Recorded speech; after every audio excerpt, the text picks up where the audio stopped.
每13个人中就有1人会患大肠癌，你的手掌上可能已经出现预警信号，一个地方爆青筋，代表肠道毒素堆积，便秘严重。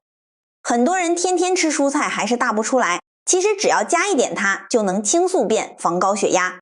今天教你用一个保特瓶上下滚动就能救肠胃。凹小腹，你平时是不是常吃盐酥鸡、烧烤炸物，又爱喝冷饮，然后肚子里经常咕噜咕噜叫，有时会痛，想跑厕所却又大不出来？如果这些情况长期不解决，你的肠道就会出大问题。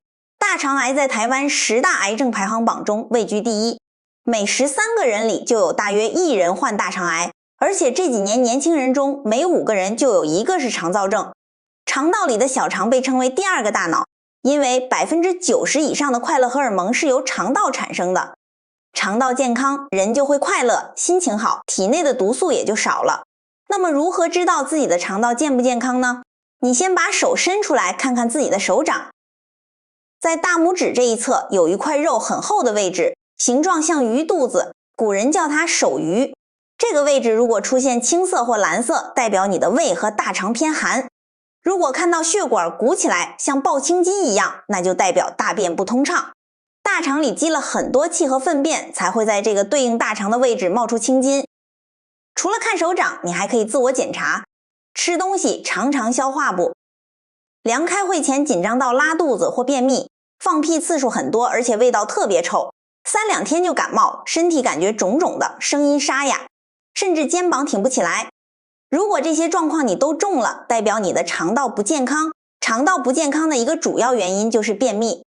很多人说多吃含纤维的食物，天天吃蔬菜还是大不出来，肚子鼓鼓胀胀的。其实吃蔬菜只是帮助排便的一个因素，要让大便顺利排出，需要2个条件。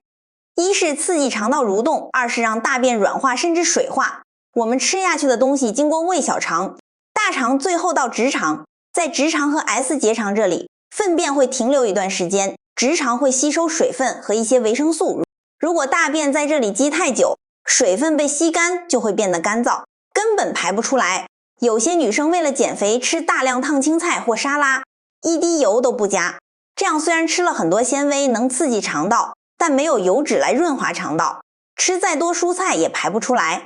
所以吃青菜时可以用橄榄油或苦茶油来拌，这样既有膳食纤维又有份来润滑。除了蔬菜，吃主食才是最根本的方法，用五谷杂粮来代替白米饭和白面条，比如糙米、小米等，它们都含有膳食纤维。但要注意，不要只吃五谷杂粮，因为过度刺激反而容易引起肠燥症。建议在五谷杂粮里加一点白米，白米有能量，能让肠子正常收缩，帮助排便。吃主食不但能增强排便能力，还能让血液变干净，提高代谢。糙米能延缓餐后血糖上升，还能预防高血压。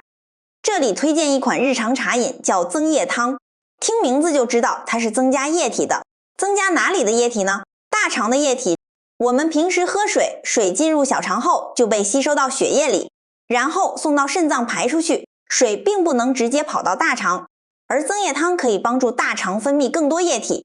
古人说排便就像无水不能行舟，大便是船，大肠里的水就是水，有水船才能走。增液汤的配方：原参40克，麦冬40克，细生地25克，用水大约1600毫升，煮到剩800到1000毫升，当做1天的茶来喝。如果便秘严重，喝这个汤可以帮助排便。一旦排便顺畅了，可以不用继续喝，但偶尔喝也是好事，它还能让整个身体的水液系统变得更好。除了饮食，运动和按摩也很重要。身体活动会刺激肠道，预防消化物滞留在肠道里。想改善便秘可以快走。还有一个特别好的方法，用一个保特瓶，保特瓶里装水，用瓶底来按摩肚子，从上行结肠往上按，再到横行结肠，再到下行结肠。按完之后，再用保特瓶在肚子上从上往下滚动，这样能促进肠子蠕动，很快就会有便意。去厕所试试看，很容易排出来。肠道按摩还可以改善过敏、自律神经失调，释放压力，促进血液循环，让体温正常，预防感冒。做法很简单，晚上睡觉前或早上起床后做1、2次。注意不要在吃完饭后马上做，会消化不良。孕妇不可以做这种按摩。那么一天排便几次才算正常？如果每次上厕所都很顺畅，即使2天1次也算可以。但如果经常2天以上没有排便，就可能是便秘了。大便在你身体里停留很多天，就叫做宿便。肠道中的废物和毒素停留越久，肠壁粘液分泌越少，大肠蠕动不良，毒素都积在你体内，那就大麻烦了。最后提醒你，如果你认同这些养生方法，想学习更多照顾自己健康的知识，请点击订阅我的频道，这样你就不会错过每一期实用的健康内容。感谢你的支持，我们下期再见。